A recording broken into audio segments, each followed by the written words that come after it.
और मतदाताओं को लिए क्या आप संदेश देना चाहेंगे? आज आदर्श व्यापार मंडल और जिला वितरक एसोसिएशन गठगुट की बैठक की गई, क्योंकि आने वाले 4 तारीख को हमको व्यापारियों को टाइम नहीं रहता, अपने मत का प्रयोग नहीं कर पाते, तो अपने व्यापार में मस्त रहते हैं।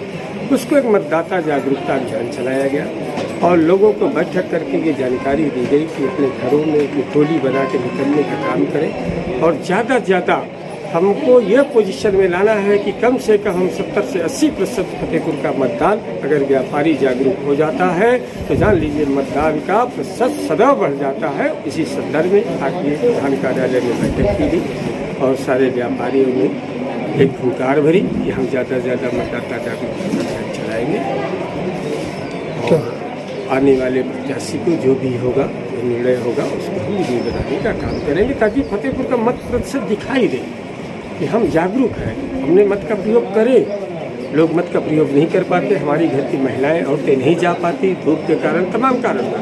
हमको उसको जागरूक करना है कि गवर्नमेंट जो शासन की नीति है, केंद्र सरकार की नीति है कि मत ज़्यादा से ज़्यादा पड़े, क्योंकि ये एक अभियान है, ये एक महासंगम है। उसी तहत बैठक रखी गई। दिग्गज निष्पक्ष आदर्श व्यापार मंडल यही कि जो भी विकास आप देख रहे हो वो भाजपा की सरकार का कराया हुआ। आज अगर आप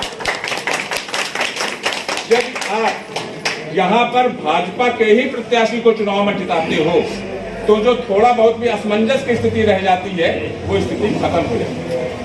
एक बात और मैं कहना चाहता हूँ कि आपने देखा होगा जो भी विकास कार्य जहां भी आपको दिख रहा हो वो कुछ चहेते लोगों के यहाँ कराया गया। आज हमारा जो देहाती एरिया है, 18 गांव इसमें लगते हैं, उन गांवों में आपको विकास की कोई किरण दिखाई नहीं दे रही।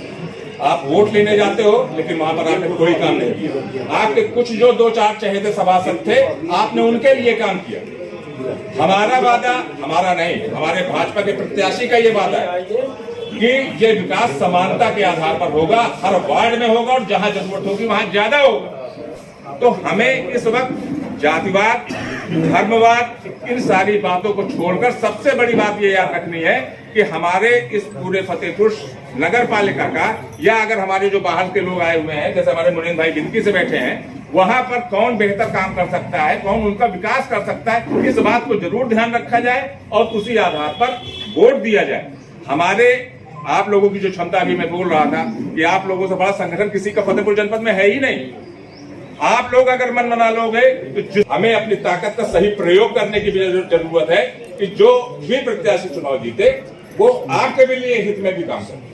मैं कल वहां पर था जहानाबाद में, वहां अखिलेश वाजपेयी जी चुनाव लड़ रहे। उनका बातचीत करने का तरीका मुझे बहुत पसंद आया। उन्होंने जो योजनाएं अपनी बताई कि वहां पर वो ये करेंगे, उस योजना में व्यापारियों के लिए भी उन्होंने एक योजना बताई, वो मुझे याद आ रही।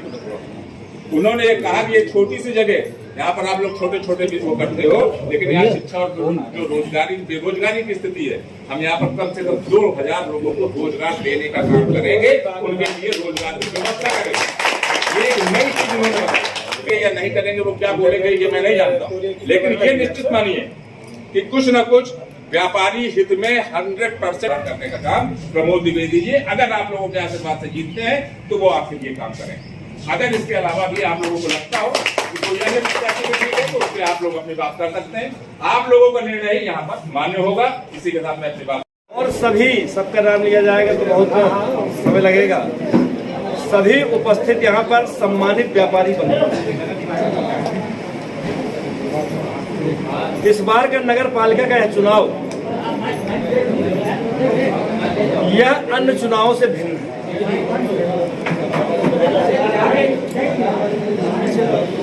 भैया बैठ जाइए। लगभग 30-35 वर्षों से कुछ चंद लोगों के हाथों से नगर पालिका की गुलामी को मुक्त कराने का चुनाव। यह चुनाव नगर पालिका को भ्रष्टाचार से मुक्त कराने का चुनाव।